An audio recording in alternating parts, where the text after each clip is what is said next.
Hello, I'm Min Shen, and this is my CGPG assignment 1 presentation.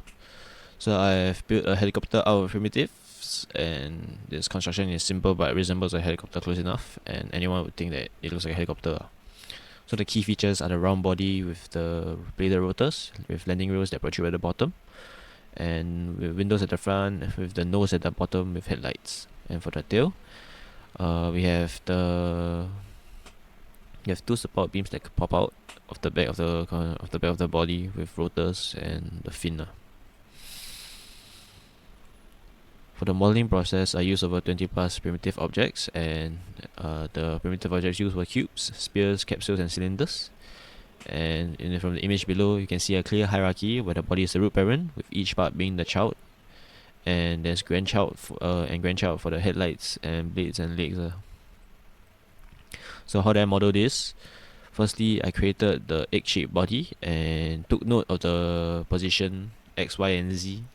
Then I created a cylinder or other primitive objects. Then I translated the primitive objects into the location of the body.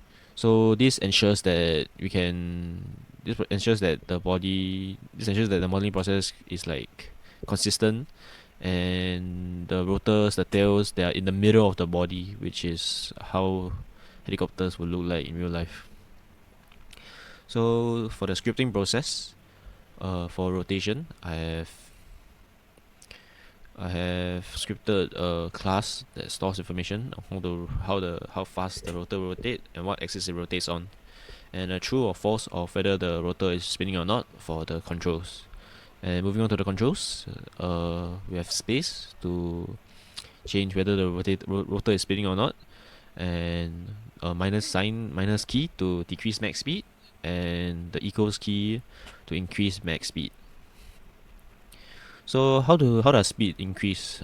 Speed is increased by acceleration, and with the help of delta time, we can achieve smooth acceleration and deceleration when the rotor is turned on and off. This acceleration will automatically increase speed when the maximum speed is raised by pressing the equal button, and the speed will decrease when pressing the minus button. This is in Unity, where I press space, the helicopter will start moving, the rotors will start moving, the helicopter will start hovering. And when I press minus, the speed of the rotors will be slowed down. And when I press plus or press equal, the speed will go up, and I can stop it at any time. And you can see the deceleration is smooth. So so this is the same for the tail rotor controller. The tail rotor controller, instead of rotating in the y-axis, it rotates in the z-axis as it is rotating in another direction. For translation, I have used the helicopter. I've tried to emulate helicopter hovering using a sine wave equation by calculating a new natural position that the helicopter will hover to each frame by scripting it in the void update. So for scaling, I have emulated the blades spinning and increasing in length due to the centrifugal force. To do this, I use script communication to get the rotation speed from the main rotor controller and multiplied it by a set F amount, and scale the rotors by the X and Z axis, as I don't want to increase the Y axis, as that will make the rotors taller instead of wider. So for Gen AI usage, I have not used Gen AI to generate code. However, I've used Gen AI to ask for theoretical help, like equations and how to do things like start-stop function. The full link is in the slides. You can see it for yourself.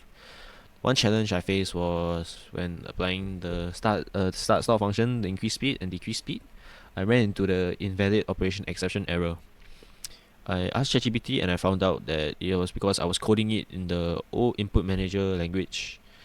I could have fixed it by coding it in a new Unity input system language, like this. But since I started coding it in the old and easier way, I decided to take the easier way out.